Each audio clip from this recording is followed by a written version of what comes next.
अस्सलाम वालेकुम नाज़रीन, प्रोग्राम दूसरा रुख में खुशामदीद। मैं हूं आपका मेज़बान नादिर गुरामानी। साबिक़ वज़ीर आज़म नवाज़ शरीफ की वतन वापसी से मुतल्लिक़ ख्वाजा आसिफ के बयान के बाद इस वक्त अगर आप पाकिस्तान में देखें तो मुख्तलिफ जो सियासी जमातें हैं उनके रहनुमाओं की मुलाकातों का सिलसिला भी शुरू हो चुका है। हाल ही में हमने देखा कि साबिक़ सदर आसिफ अली ज़रदारी जिन्होंने पंजाब में अहम मुलाकातें की और बाज़ रहनुमाओं ने पीपल्स पार्टी में शमूलियत अख्तियार की, वो दुबई से वापसी के बाद भी पंजाब का उन्होंने दौरा किया और कल भी उन्होंने पंजाब में एक अहम इजलास से खिताब भी किया। उसके बाद हमने देखा कि बलूचिस्तान अवामी पार्टी वज़ीर आला बलूचिस्तान जो हैं उन्होंने साबिक़ सदर आसिफ अली ज़रदारी से कराची में मुलाकातें की और मामलात इस हद तक तय पा गए कि ख़ुद जो बलूचिस्तान अवामी पार्टी के रहनुमा हैं वो भी काफ़ी परेशान नज़र आए और फिर हमने देखा कि बलूचिस्तान अवामी पार्टी को तरदीद करना पड़ी कि पार्टी किसी दूसरी जमात में ज़म नहीं हो रही, लेकिन सीट एडजस्टमेंट या सियासी मामलात जो होंगे उस पर बातचीत हो सकती है। उसके बाद हमने देखा कि जो साबिक़ वज़ीर आला बलूचिस्तान हैं जाम कमाल साहब और सेनेटर अनवार उल हक काकड़ साहब, उन्होंने मरियम नवाज़ शरीफ साहिबा से इस्लामाबाद में मुलाकात की, लेकिन साथ ही साथ जो नेशनल पार्टी है वो भी इस वक्त काफ़ी मुतहरिक नज़र आ रही है। डॉक्टर मालिक साहब जो हैं उन्होंने भी मरियम नवाज़ शरीफ साहिबा से मुलाकात की और आज उन्होंने JUIF के रहनुमा और PDM के जो सरबराह हैं मौलाना फजल रहमान, उनसे भी आज उनकी मुलाकात हुई है। अब यहाँ पर सवाल ये पैदा हो रहा है कि जो PDM में शामिल जो जमातें हैं, जो हुकूमत की इत्तेहादी जमातें हैं, वो उनको क्या मालूम है कि इलेक्शन जो हैं वो कब हो रहे हैं और क्या वाकई नवाज शरीफ साहब जो हैं वो वतन वापस आ रहे हैं, या फिर जो बलूचिस्तान में सूरत हाल है कि बलूचिस्तान अवामी पार्टी किसको सपोर्ट करेगी या पीपल्स पार्टी में जम हो रही है। ये सारे मामले पर हम बात करेंगे। हमारे साथ स्टूडियो में मौजूद हैं नेशनल पार्टी के सीनियर हैं, आपके सदर हैं अयूब मलिक साहब, और हमें स्काइप पे ज्वाइन किया है साबिक जो डिप्टी चेयरमैन सेनेट हैं साबिर बलोच साहब और पीपल्स पार्टी के सीनियर रहनुमा भी हैं। बहुत शुक्रिया सर आप दोनों का।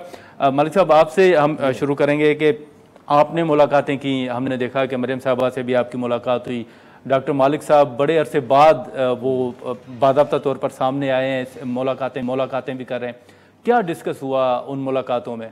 ये देखिए, सबसे पहले तो ये है कि ये मुलाकातें होती रहनी चाहिए और ज़्यादा होनी चाहिए। हाँ, जो कि नहीं हुई, साल डेढ़ में नहीं हो पा रही थी, तो एक सियासी माहौल बन गया। ये बड़ी अच्छी बात है, आप लोगों को तो इसको अप्रिशिएट करना चाहिए। मिल रहे हैं आपस के अंदर, और इसी तरह हमने कल मरियम साहिबा से मिले, बड़ी अच्छी मुलाकात हुई, फिर आज फजल रहमान साहब से हमारे मिले।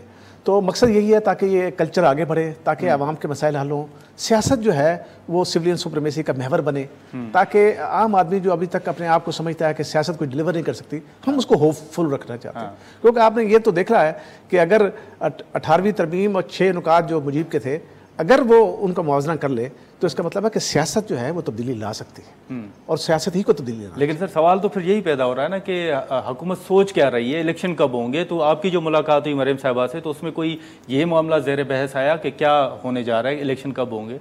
देखिए, इलेक्शन तो कॉन्स्टिट्यूशन के मुताबिक होने चाहिए। हमारी पार्टी का ये मौक़िफ़ है कि जो कॉन्स्टिट्यूशन से एक भी इंच इधर से उधर नहीं होना चाहिए, वो हम उस पर खड़े हैं और उस पर खड़े रहेंगे, और हम उसी के लिए तैयारी कर रहे हैं, मुख्तलिफ पार्टियों से मिल रहे हैं ताकि अपनी हिकमत अमली बनाएं। और वो पार्टियां जो पहले हमारे साथ थी, जैसे पख्तूनख्वा मिली अवामी पार्टी थी, मुस्लिम लीग नून थी और JUI, ये हम पहले भी 2013 में पार्टनर रहे हैं और हमने मिलकर हुकूमत बनाई है। ये और बात है कि 2013 वाले में हमने हमारे वज़ीर आला था, लेकिन 2018 में आप लोगों ने हमें एक सीट भी नहीं लेने दी। तो ये सियासत का है, हम ये चाहते हैं कि ये सिलसिला सियासत से ख़त्म हो, आवाम को मौका दें ताकि वो तब्दीली के जो है। साबिर बलोच साहब, इस वक्त अगर जैसे मैंने जिक्र किया कि जरदारी साहब काफ़ी मुतहरिक नज़र आए, उन्होंने कुद्दूस बदिंजो साहब से भी मुलाकात की, इस वक्त बलूचिस्तान की क्या सूरत हाल है? क्या अभी भी जो रहनुमा हैं बलूचिस्तान अवामी पार्टी के, उनके साथ कोई राब्ता है, और क्या सूरत हाल जो बलूचिस्तान में बनने जा रही है? देखें भाई, जनाब आसिफ अली खान जरदारी इस वक्त पाकिस्तान के सबसे बड़े पॉलिटिकल पार्टी पीपल्स पार्टी के सरबराह हैं, और उनकी मुलाकात तो पूरे पाकिस्तान में लोगों से होती है, इसलिए कि पीपल्स पार्टी एक पाकिस्तान बुनियाद पर एक जमात है। ये कोई इलाकाई पार्टी नहीं है, ये कोई छोटी मोटी पार्टी खुदा खासा नहीं है, वो पूरे पाकिस्तान के रिप्रेजेंट करती है, पूरे पाकिस्तान की नुमाइंदगी करती है। तो जाहिर है कि पाकिस्तान के मुख्तलिफ सूबों में से, मुख्तलिफ इलाकों से लोग मिलते हैं, बातें करते हैं, और पीपल्स पार्टी के जो मंशूर से और उसके लाएअमल से, उसके लाइन ऑफ एक्शन से जो शख्स मुत्तफिक होता है तो वो जरदारी साहब उसको वेलकम करते हैं। अभी आपने जो फरमाया। अब बात यह है कि देखें कि एक चीज आप देखें कि पीपल्स पार्टी ने और जरदारी साहब ने अपने टेन्योर में जो 3-4-5 साल का जो बड़ा कम वक्फा था, अच्छा उसमें इन्हीं बलूचिस्तान के जो हमारे लीडरान थे, हमारे जो बुजुर्ग थे, अच्छा उन्होंने सूबाई खुद मुख्तारी के लिए एक बहुत बड़ी जंग लड़ी, उन्होंने बहुत कुर्बानियां दी, उन्होंने अटामी हासिल करने के लिए बड़ी तकलीफें झेली, लेकिन किसी भी पॉलिटिकल पार्टी ने उसको एड्रेस नहीं किया। लेकिन पीपल्स पार्टी को 4 साल मिले, 5 साल मिले जरदारी साहब को, उन्होंने तमाम जितने भी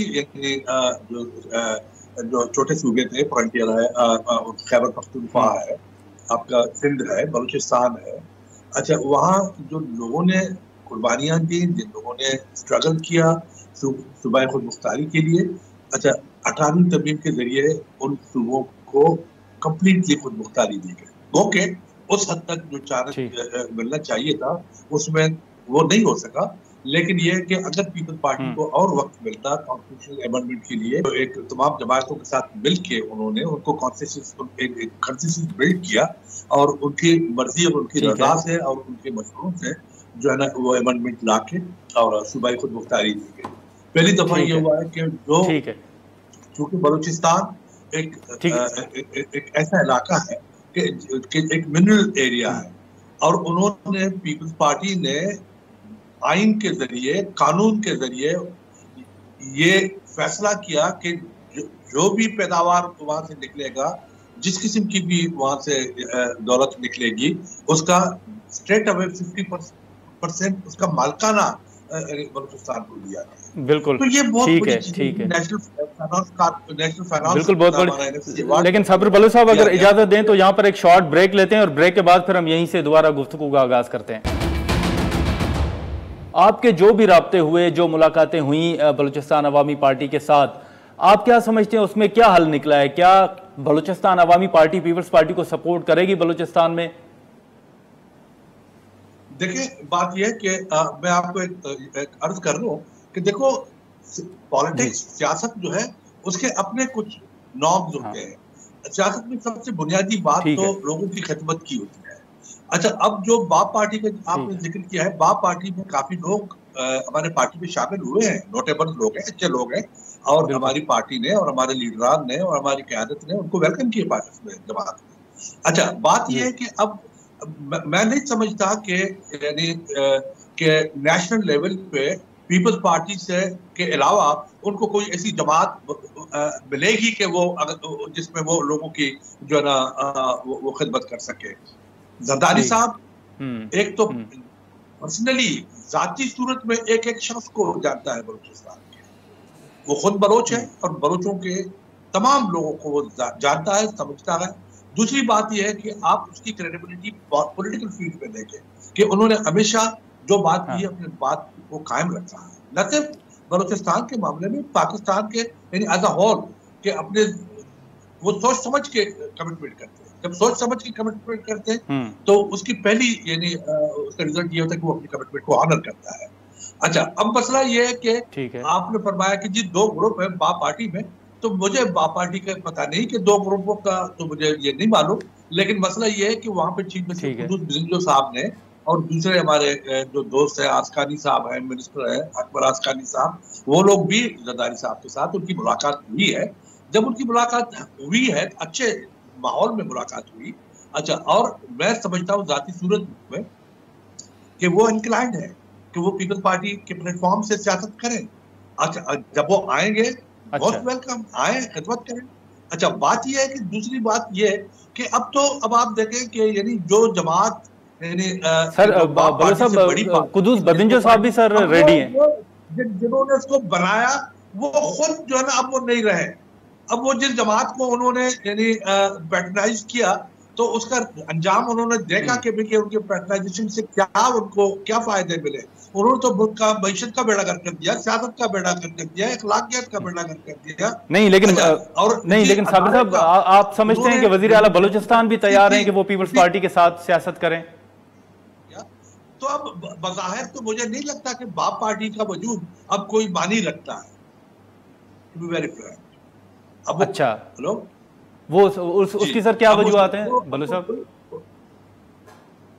जी तो मैं बता सकता हूँ आपको क्या वजूहत हैं, अगर आप टाइम दें मुझे तो। जी बलूच साहब, उसकी क्या वजूहत हैं आपकी नज़र में? आपको किस बुनियाद पे ये लग रहा है कि अब बलूचिस्तान अवामी पार्टी का शायद वजूद ना रहे? नहीं, वो तो उसका वजूद जो है ना, अब वो उस वक्त की जरूरत थी है। वो एक उस जमानों में अच्छा। एक पॉलिटिकल पार्टी नहीं है। आप नेशनल यानी पार्टी से आपका ताल्लुक है, आपकी एक जमात है, इलाकाई बुनियाद पे बलूचिस्तान की हद तक आपकी एक आपकी जमात एग्जिस्ट करती है। लेकिन बाप पार्टी जो ना, वो मैं नहीं समझता हूँ कि वो एक वक्त की जरूरत थी उनकी, अब उन्होंने उस वक्त बनाया, अब वो वक्त नहीं रहा, वो चीजें नहीं रही, वो माहौल नहीं रहा, वो सियासत नहीं रही, तो अब उसकी जरूरत मैं नहीं समझता हूँ कि अब उसकी कोई जरूरत होगी।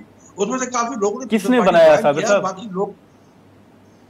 बाकी लोग भी शायद सोच रहे होंगे मेरे ख्याल में। और चूंकि मैं यानी यही एम्फसाइज करता हूँ कि पीपल्स पार्टी एक नेशनल पार्टी है, अवाम यानी पाकिस्तान बुनियाद पे एक जमात है, एक इलाकाई पार्टी नहीं है, एक फेडरेशन की पार्टी है, एक फेडरल पार्टी है। अच्छा, और आजकल दौर जो है तंग नजरी का और अपने आप को जो है ना महदूद रखने का नहीं है। पॉलिटिक्स में जितना आप अपने आप को महदूद करेंगे, उतना ही आप और ज्यादा अपने आप को आइसोलेट करेंगे। तो ये एक ब्रॉड बेस। ठीक है साबिर साहब, अयूब मलिक साहब की तरफ चलते हैं। उन्होंने सही, उनका वजूद पार्टी का नहीं रहेगा, उनका ही ख्याल है, क्योंकि शायद वो जिन्होंने बनाया था वो भी अब नहीं चाहते कि उसको उनकी जरूरत नहीं रही। उन्होंने रातों रात उस पार्टी को बनाया था, एस्टेब्लिशमेंट ने बनाया था, आपने खुद देखा रातों रात बनी थी। तो बहरहाल अब ये सिलसिला एक्चुअली बंद होना चाहिए। आपका, हमारा और तमाम जो लोग हैं इस मुल्क के, वो चाहते हैं कि सियासत को आगे बढ़ने दें, लोगों को सियासत करने दें। ये रातों रात एक पार्टी बनाना, फिर रातों रात उसको तकसीम कर देना, दो जगह तक, ये सियासत के इर्तिका के लिए अच्छी बात नहीं है। दूसरा, नेशनल पार्टी ने आपके सामने 2013 से लेकर 2015 तक सियासत की, आपके सामने की, आम आदमी हैं हम, एंटी सरदार हैं वहाँ पर, और उसमें आपने देखा कि हमने 6 नई यूनिवर्सिटी बनाई, 3 मेडिकल कॉलेज बनाए 2.5 साल के अरसे के अंदर। लेकिन हमारे इस मीडिया ने इस जो अबलाग है वो लोगों तक नहीं हो सका। नहीं, लेकिन सर, लेकिन अभी भी तो कंफ्यूजन यही है ना कि इलेक्शन कब होंगे, क्या हो रहा है। पंजाब में इस्तेकाम पार्टी बन रही है, तो अभी भी आपको कोई तहफ़्फ़ुज़ात नहीं है? आप तो पीडीएम का हिस्सा भी रहे हैं। हम किसी सूरत में नहीं चाहते कि इस्टेब्लिशमेंट जो है इसके अंदर मुदाखलत करे। हम नहीं चाहते कि कोई पार्टी बनाई जाए। हमने बाप के पार्टी के बारे में बताया, अगर बाप पार्टी के बारे में मैं कहता हूँ, साबिर साहब कह रहे हैं, तो हम दूसरी पार्टी के बारे में कह रहे हैं कि खुदारा लोगों को पार्टी के बनाने दें, लोगों को आगे बढ़ने दें। और ये सियासत तनज़्ज़ुल पज़ीर सियासत हो रही है जो हो रही है, ये कब तनज़्ज़ुल पज़ीरी रुकेगी कि फिर लोग आगे बढ़ेंगे। मैं आपका तकाबली जायज़ा लेना चाहता हूँ हिंदुस्तान के साथ। क्या वजह कि हिंदुस्तान के साथ जो है मुसलसल इलेक्शन होते हैं और कॉन्स्टिट्यूशन के मुताबिक हुकूमत चलती है। वहाँ केजरीवाल पैदा होता है जो कि एक आम आदमी है और वो 3 सूबों के अंदर हुकूमत बनाता है। अभी इस इलेक्शन के अंदर उसने गुजरात के अंदर 10% वोट लिए हैं और उसने कहा है कि मैं अगले इलेक्शन में गुजरात में जीतूंगा।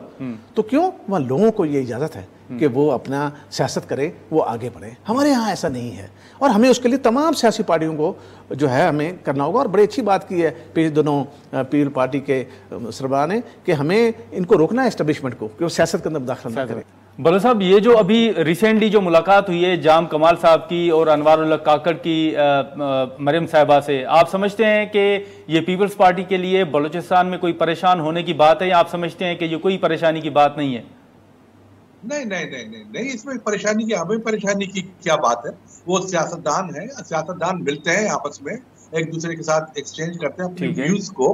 अब अगर जाम कमाल साहब अगर उनको मौलाना साहब से मिले तो इसमें हमारी परेशानी की क्या बात है इसमें। अच्छा, बात यह है कि ये तो नजरियात की बात है। प्रयास कर लो आपको कि बाप पार्टी में बहुत सारे ऐसे अच्छे लोग हैं, अनासर हैं, इवन नेशनल पार्टी में भी, नेशनल पार्टी में भी जो लोग हैं, हमने इकट्ठे सियासत की है। हमने डॉक्टर मालिक साहब हैं, दूसरे हमारे दोस्त हैं, हमने इकट्ठे सियासत की है। हम इकट्ठे स्टूडेंट जब लाइफ में थे हमने इकट्ठे सियासत की और पीपल्स पार्टी के प्लेटफॉर्म से सियासत की। तो चूंकि एक प्रोग्रेसिव नजरिया था और ये लोग प्रोग्रेसिव लोग हैं। अच्छा, मुझे उम्मीद है कि ये किसी और जमात की पर पीपल्स पार्टी को तरजीह इसलिए देंगे कि पीपल्स पार्टी उनकी जरूरत है और पीपल्स पार्टी की लीडरशिप उनकी जरूरत है। जी। तो साबिर साहब, क्या इस वक्त कुछ सेनेटर्स, ये एक तासुर दिया जा रहा था कि शायद कुछ सेनेटर्स हैं बलूचिस्तान अवामी पार्टी के, वो भी आपके साथ राब्ते में पीपल्स पार्टी के साथ, क्या ये हकीकत है कि कुछ सेनेटर्स भी मुस्तकबिल करीब में पीपल्स पार्टी में शमूलियत अख्तियार कर रहे हैं? वो हमारे साथ राब्ते में है, हम उनके साथ राब्ते में हैं। हम सियासत कर रहे हैं, वो भी सियासतदान हैं, सियासतदान मिलते हैं, सेनेटर्स हैं, उनके दूसरे एमपीएस हैं, उनके कुछ एमपीएस हमारे साथ आए भी हैं। जहूर बुरेदी साहब हमारे साथ आए हैं, मकरान से हमारे ताल्लुक रखते हैं। इसके अलावा साबिक हमारे एमपीए थे, मिनिस्टर थे असगर रिंद साहब, वो भी आए हैं। काफी हमारे इलाके के लोग मकरान से, इस इलाके से बहुत सारे लोग पीपल्स पार्टी में शामिल हो गए और बड़े एक्टिवली अपना रोल प्ले कर रहे हैं। और अभी इलेक्शंस की जो है ना, इलेक्शन भी आ रहे हैं, तो हम चाहते हैं कि भाई कि अभी लोग आए, सब मिले, इकट्ठे हो जाएं और हम बलूचिस्तान के लिए हम इंशाल्लाह इस दफा बलूचिस्तान में पीपल्स पार्टी हुकूमत बनाएगी और लोगों की खिदमत करेगी। देखो, आप जब हुकूमत में आएंगे, अभी आप देखें कि यानी कि पिछले दौर में जब पीपल्स पार्टी की हुकूमत थी वहां पर, तो फेडरल गवर्नमेंट ने बहुत खिदमत की वहां पर, स्पेशल उसकी जो है ना एक अटेंशन थी बलूचिस्तान के लिए। और वो उन्होंने बलूचिस्तान के बहुत दौरे किए, उन्होंने ऐसे ऐसे इलाकों के दौरे किए, जब डैम्स के इफ्तिताह किए कि जहाँ पर यानी कभी कोई तस्वर ही नहीं था किसी यानी हेड ऑफ द स्टेट का वहाँ पे जाने का। इसके अलावा अब आप देखें, ठीक है साबिर साहब, अयूब मलिक साहब, लेकिन आप क्या समझते हैं, मरियम साहिबा से आपकी मुलाकात हुई, आज आपने मौलाना साहब से मुलाकात की है, आप क्या किस एजेंडे के तहत, क्या पॉइंट्स लेकर आप सियासी रहनुमाओं से आपने मुलाकातें शुरू की हैं? क्या फिर उसमें बर वक्त इंतखाबात की बात है? आप क्या एजेंडा है नेशनल पार्टी का? जी, हमारा एजेंडा तो एक प्रो पीपल एजेंडा है। पहली बात तो ये हम चाहते ये हैं कि आइन के मुताबिक जो है वो सिलसिला आगे चले, इंतखाब आइन के मुताबिक हो और एस्टेब्लिशमेंट इसके अंदर जो मुदाखलत ना करे। मैं आपको बड़े वसूख से कह सकता हूँ कि अभी भी एक खदशा जाहिर किया जा रहा है कि इस्टेब्लिशमेंट जो है वो बलूचिस्तान के मामलों में मुदाखलत करती है। ना ही किया जाए। हम जो अलहदगी पसंद हैं वो इसी सियासत ना होने की वजह से छोड़ के चले गए हैं। हमें सियासत के जरिए तब्दीली आएंगे, सियासी बातचीत नहीं। लेकिन फिर मौलाना साहब क्या सोच रहे हैं, मरियम साहिबा क्या सोच रही हैं? वो बिल्कुल सोच रहे हैं कि मेरा ख्याल है कि जो मेरी बात, हमारी जो बातें हुई हैं उसके बाद तमाम लोग सोच रहे हैं कि जो कॉन्स्टिट्यूशन में दिया गया है उसी के मुताबिक इलेक्शन हो, इसी साल इलेक्शन हो और आज़ादाना इलेक्शन हो, ताकि आवाम जो है वो फैसला कर सके। और जहाँ तक आपने बाप पार्टी का कहा है, तो बाप पार्टी की ठीक है, वो जहाँ भी जाना चाहते हैं वो जाएं, लेकिन नेशनल पार्टी में तो आपने नहीं देखा कि उनमें से कोई गया, क्योंकि हम बेसिकली एक एंटी सरदार और लोकल बड़ी आम लोगों की पार्टी है और हमारे यहाँ बड़ी शदीद मुखालफत होगी अगर उनमें से कोई जो है लोग हमारी पार्टी में शामिल होंगे। हमारा वर्कर शदीद किस्म की वो करेगा। तो ये वो चीज़ें हैं और इसलिए मैं ये समझता हूँ कि जो हिस्ट्री है उससे हमें लर्न करना है। हिस्ट्री से लर्न करना है कि आज यूरोप ने जो तरक्की की है वहाँ जो वेलफेयर, लेकिन सर देखें ना, ऐवान में बात होती है, पार्लियामान में बात होती है कि नवाज शरीफ साहब जो हैं वो वापस आ रहे हैं। आपकी जब मुलाकातें हुई हैं तो क्या आपको ये तासुर मिला है कि मियाँ साहब जो हैं वो वापस आ रहे हैं? नहीं, हमें इस बारे में तो कोई तासुर नहीं मिला, लेकिन अगर मियाँ साहब वापस आते हैं तो ये बड़ी अच्छी बात है और वो आएँ और आके लोगों को तब्दीली की तरफ लेके जाएं और चेंज की तरफ लेके जाएं। और वो नहीं लेके जाएंगे तो सुलियन सुप्रीमेसी जो है वो नहीं आ सकेगी। हमारा और आपका मकसद तो एक ही है कि सियासत के जरिए समाजी तब्दीली आए, वेलफेयर रियासत बने, लोगों का और रियासत के दरमियान एक रिश्ता पैदा हो। ठीक है मलिक साहब, अगर इजाजत दें तो यहाँ पर एक शॉर्ट ब्रेक लेते हैं। नाज़रीन, शॉर्ट ब्रेक लेते हैं, ब्रेक के बाद हम दोबारा यहीं से गुफ्तगू का आगाज करते हैं। प्रोग्राम में दोबारा खुशामदीद। साबिर बलूच साहब, सर आपके सामने दो मुख्तसर सवाल रखेंगे। एक तो जो पंजाब में इस्तेहकाम पार्टी बनी है, आप पीपल्स पार्टी उसको किस नज़र से देखती है? क्योंकि हमने देखा कि जरदारी साहब जो हैं वो पंजाब में मौजूद थे, साउथ पंजाब से कुछ लोग पीपल्स पार्टी में शामिल भी हुए, लेकिन उसके बाद हमने देखा कि एकदम जो है वो सूरत हाल तब्दील हुई और तमाम लोग बाकी जो थे वो उस इस्तेहकाम पार्टी की तरफ जाने लगे। तो पीपल्स पार्टी को क्या इस बात पर तहफ़्फ़ुज़ात हैं जो इस्तेहकाम पार्टी पंजाब में बनी है? पहले ही से यानी जब वो हुकूमत में थे, उनके जो डिसग्रंटल्ड जो लोग थे, अच्छा वो अभी जो लोग निकले हैं 9 मई के बाद, तो ये सब उन लोगों ने इकट्ठे मिलके, लेकिन इसके साथ काफी लोग ऐसे भी हैं कि जिन्होंने प्रेसिडेंट जरदारी साहब के मौजूदगी में उन्होंने पीपल्स पार्टी में शमूलियत इख्तियार की। अच्छा, अब इस वक्त हालत सिचुएशन ये है कि ऐसे भी बहुत सारे लोग हैं कि जो शामिल तो होना चाहते हैं, लेकिन जरदारी साहब देख के थोड़ा सा यानी वो इतनी जल्दी में नहीं है। पीपल्स पार्टी की जो हमारी लीडरशिप है, बिलावल साहब और जरदारी साहब, वो इतनी जल्दी में नहीं है। वो देख रहे हैं, हालात का जायजा ले रहे हैं, लोगों को देख रहे हैं, उनकी जो है ना उनके आने वाले वक्त में उनके रिज्यूम करने के उनकी कमिटमेंट ठीक है कैसी हो। लेकिन साबिर साहब अगर एक सवाल ये भी आप ले लें कि पीपल्स पार्टी पर ये भी तनकीद हो रही है कि इलेक्शन जो है वो कब होंगे। साबिर साहब अगर आवाज आ रही है तो एक सवाल आप ले लें कि पीपल्स पार्टी क्या समझती है, आप इत्तेहादी जमात हैं हुकूमत के, आप क्या समझते हैं कि इलेक्शन जो है वो अक्टूबर में होंगे या फिर नवंबर तक जो है वो मामला जा रहा है? क्योंकि माजी करीब में आप देखें कि मौलाना साहब ने और जरदारी साहब ने ये भी तजवीज़ दी और उनका ये बयान भी सामने आया कि शायद 6 माह या 1 साल जो है इंतखाबात आगे हो सकते हैं। तो पीपल्स पार्टी क्या समझती है, क्या अक्टूबर में इंतखाबात होने जा रहे हैं? नहीं, देखिए पीपल्स पार्टी तो कंप्लीटली आइन पे यकीन रखती है। आइन में जो कुछ है उसी के मुताबिक पीपल्स पार्टी जो है ना उसी पैटर्न पे जाएगी। अब अभी तक तो आप देख रहे हैं पार्टी पॉलिसी हमेशा हमारी यही रही है कि वक्त पर इलेक्शन हो और इंशाल्लाह वक्त पे अगर कोई खुदा ना खास्ता कोई ऐसा गैर मामूली कोई चीज पैदा नहीं हुई मुल्क में तो पीपल्स पार्टी चाहती है कि जो वक्त है इलेक्शन का, इलेक्शन उसी अपने वक्त पे होना चाहिए। ये पॉलिसी है पार्टी।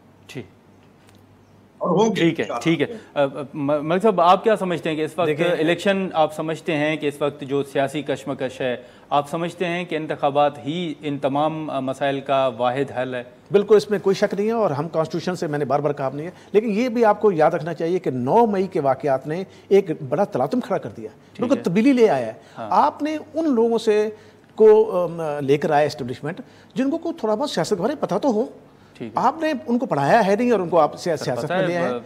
आप ना ऐसा करें। सीनियर लोग हैं वहाँ पे, फिरदौस आशिक अहवान साहिबा हैं, जहांगीर तरीन साहब हैं, अलीम खान साहब हैं जी। इसी तरह फिर इस्तेकाम पार्टी बनी है, सिलसिला वही चल रहा है। 9 मई जिन लोगों ने किया है उन्होंने सियासत के रास्ते में एक बहुत बड़ा ब्रिज कायम कर दिया है और नई मुसीबत खड़ी कर दी, उन लोगों को स्ट्रॉन्ग कर दिया है जो सियासत की राह में रुकावटें बनते हैं। तो हमें मिलके सबको मिलके बैठना है। इमरान खान की एक बड़ा मसला ये था, वो दूसरों से मिलकर बात ही नहीं करता था, असेंबली में जा रहा, कभी आपने देखा कि लीडर ऑपोजिशन से बात नहीं। लेकिन आप देखें ना, आप मौलाना साहब से मुलाकातें कर रहे हैं, अब मौलाना साहब ने खुद बयान दिया कि इलेक्शन जो है वो आगे जा सकते हैं।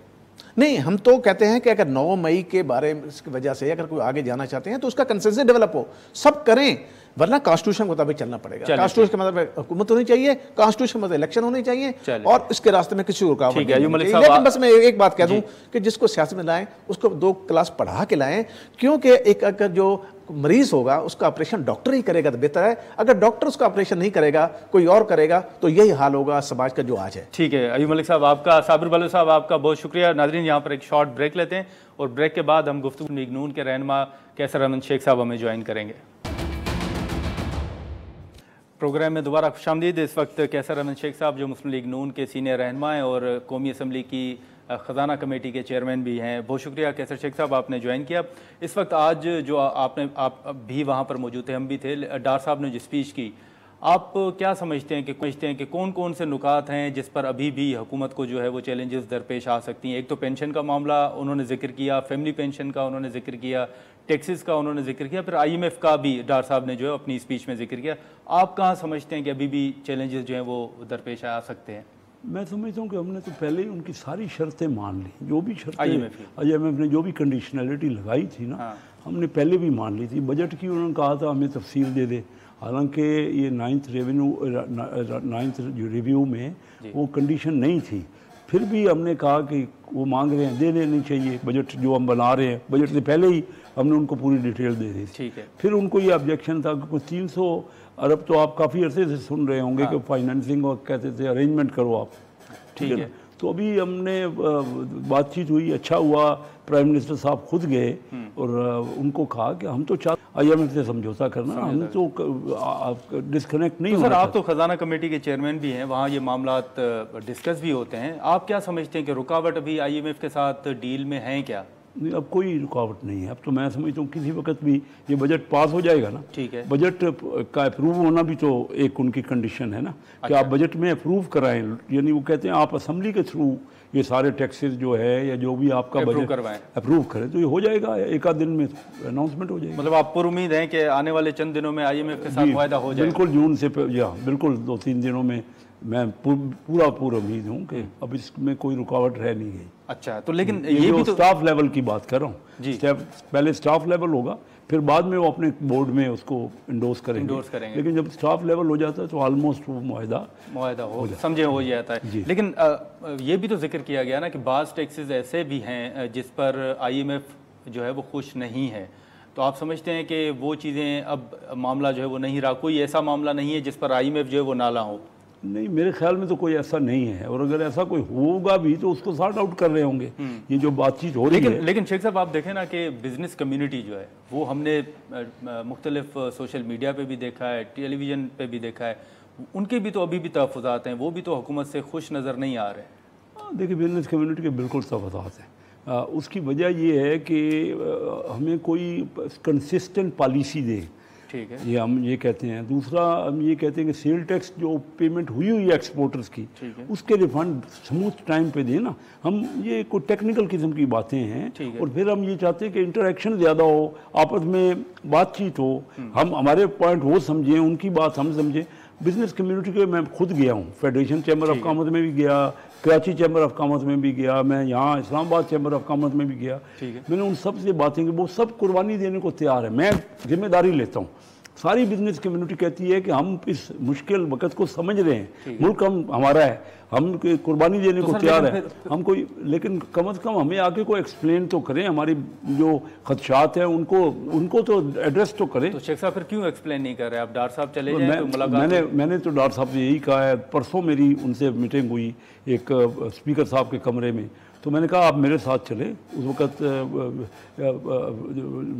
कॉमर्स मिनिस्टर भी वहीं थे, और मैंने कहा आप दोनों चले मेरे साथ, इन सब इदारों में जाते हैं, और ना इम्प्रूवमेंट हो मैं जिम्मेदारी लेता हूँ कि ना माहौल में बेहतरी आए, लेकिन आपस में टसल करने का तो कोई मकसद नहीं है। जिस तरह साहब देखें, कल आपके ही कंस्टिट्यूंसी हमारी लाहौर की वो जा रहे हैं, हमें वो हमसे ले गए ना, ये पहले उन्होंने कर लिया ना, ये करना हमें चाहिए था। हमारी लाहौर की कंस्टिट्यूंसी है, पंजाब में आप देख रहे हैं, तो कराची में, क्योंकि मैं ही कराची में ही रहता हूँ, Karachi chamber of commerce industry का 36 साल पहले सदर रहा हूँ, मैं उनका सीनियर मेंबर हूँ। सब वो उनका पूछा है मैंने जाके, सारे चीज़ें समझी हैं।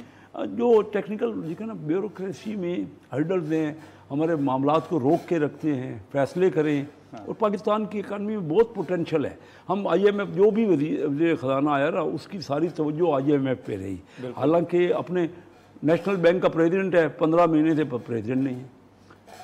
ये एग्रीकल्चर डेवलपमेंट बैंक का प्रेसिडेंट नहीं है। आपकी जो कंपटीशन कमीशन है उसका बोर्ड मुकम्मल नहीं है। और ये आप जाके बिजनेसमैन से इंटरेक्शन करें। जरदारी साहब को मैं अप्रिशिएट करता हूँ कि उन्होंने जाके किया। सर कोई विलिंग है फिर? हाँ, उन्होंने कहा कि मैं आपके साथ जाता हूँ। मुझे बहुत ज़्यादा, आज भी उन्होंने मेरा नाम लेके भी कहा कि आपकी तजावीज़ जो थी, और हमें बड़ा उससे फ़ायदा हुआ है, क्योंकि मैंने उनकी तमाम चैम्बरों के पिछले जुमे को 26 पिछले फ्राइडे को जी, हमने सारी 16 तारीख को पूरी उनसे मीटिंग्स करवाई। सारे ही चैम्बर्स के सदर वहाँ थे, और कुछ हाजिर थे और कुछ उस वक़्त स्काइप पे और ऑनलाइन थे। तो ये बड़ी अच्छी तजावीज़ आई, और मैं ये समझता हूँ कि हमारे मुल्क में बहुत ज़्यादा पोटेंशियल, ये रेवेन्यू जो कहते हैं ना 9,200 या 9,415 की बात हुई है, तो हमारे यहाँ तो ज़्यादा पोटेंशियल है, हम ले सकते हैं। क्योंकि हम सिर्फ 8% GDP का या 8.5% ले रहे हैं, हमारे यहाँ लीकेज बहुत हो रही है। ठीक है, लेकिन शेख साहब ये सारे मामलात हैं, मईशत के मामलात हैं, तहफ़्फ़ुज़ात हैं, लेकिन अब उसका हल तो यही है कि इंतखाबात की तरफ जाया जाए। हुकूमत जो है वो इंतखाबात के बारे में क्या सोच रही है? मुख्तलिफ चीज़ें सामने आ रही हैं, अक्टूबर, नवंबर, फिर जरदारी साहब और मौलाना साहब ने तजवीज़ दी कि शायद 6 माह आगे भी जा सकते हैं। तो नून लीग क्या सोच रही है? नून लीग में तो ज़्यादातर हम जो आपस में यही सोचते हैं कि टाइम पे ही ये 12 अगस्त को हमारा असम्बली का और हमारी हुकूमत का टेन्योर मुकम्मल हो रहा है। तो हम तो जाना चाह रहे हैं, ये हमारे यहाँ वही सबकी राय है।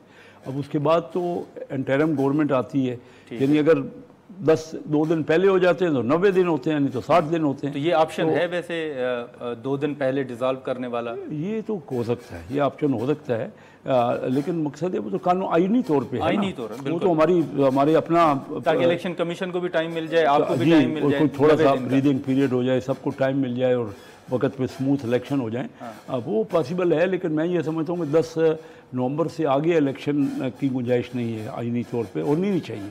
कोई एमरजेंसीज की बातें हैं वो है नहीं। मैं समझता हूँ उसको हम सबको मिलजुल के इलेक्शन की तरफ जाना चाहिए। और हमारे यहाँ जो टर्माइल रहा ना, जो सियासी तौर पे अफरा तफरी और जो हमारा नई यूनिफॉर्म है, सबसे बड़ी मुश्किल हमारी है। मैंने परसों तकरीर की असेंबली में, ठीक है, कि हम लोग समझाने वाले हैं चीन को। मैं आप आज बात करूं ना आपके सामने, आप कहेंगे बड़ा अचंभे का इजहार करेंगे कि मैं उन लोगों में शामिल हूं जिन्होंने चीन को कारोबार करना सिखाया है।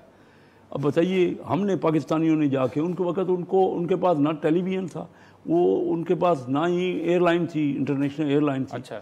उनको और उनके जब हम मार्केट जाते थे किसी कोई चीज़ खरीदने के लिए, तो सैकड़ों लोग हमारे कपड़े और हमारी शक्ल देखने के लिए आ जाते थे, क्योंकि उन्हें देखा ही नहीं हुआ था दुनिया के किसी बाहर के लोगों को। अच्छा। उनके लोगों ने। लेकिन सर आखिरी सवाल जी, उसके बाद कोरिया में सेकंड 5 ईयर हमारा प्लान कामयाब हुआ, तो कोरिया ने हमारे पास बंदे भेजे और हमारे डॉक्टर महबूब हक थे उस वक्त, उन्होंने ट्रेन किया उनके बच्चों को कि साउथ कोरिया की बात करो। इंडिया हमसे सीखता रहा। इंडिया जो है क्लोज इकॉनमी थी। शेख साहब, अभी आखिरी सवाल, मियाँ साहब से के मुतालिक कहा जा रहा है कि मियाँ साहब जो हैं वो शायद अगस्त में वतन वापस आ जाएंगे। पहले भी कहा गया नवंबर दिसंबर, लेकिन नहीं हो सका। मुस्लिम लीग नून के अंदर आप अहम मुलाकातों में शिरकत भी करते हैं, क्या सोच रहे हैं मियाँ साहब कब आ रहे हैं वापस? हमारी सबकी ख्वाहिश है जी मुस्लिम लीग में, क्योंकि हमारे वो बहुत यानी उनका वो 3 बार के प्राइम मिनिस्टर हैं, और हमारे मुस्लिम लीग के तो यानी मेन फाउंडर लीडर ही वही है। लेकिन सर ख्वाहिश से हट के क्या है सर, कब आ रहे हैं? मुझे कोई ये तो नहीं पता कि वो उनके अपनी वो मतलब इलेक्शन से पहले, इलेक्शन के पहले हम समझते हैं कि उनको आना चाहिए। मुस्लिम लीग के लिए बहुत ज़रूरत है। और आप भी समझते हैं कि मियाँ साहब के होते हुए ही मुस्लिम लीग नून का या एक जो मोमेंटम है वो ज़्यादा बने? बिल्कुल, मियाँ साहब के तो एक बात ही, उनका जो अपना अंदाज है ना, जो भी उनसे मिल लेता है ना, मियाँ साहब जो है ना उसको मतलब अपने साथ कर लेते हैं। चलें शेख साहब, बहुत शुक्रिया सर, आपने टाइम निकाला। नाजरीन, कैसर अहमद शेख साहब की गुफ्तगू आपने सुनी, और मुस्लिम लीग नून पूरी उम्मीद है कि इस बजट मंजूर होने के बाद जो IMF के साथ मामलात हैं वो भी तय पा जाएंगे। यहाँ पर प्रोग्राम का वक्त ख़त्म होता है। हमें दे इजाज़त, अल्लाह हाफ़िज़।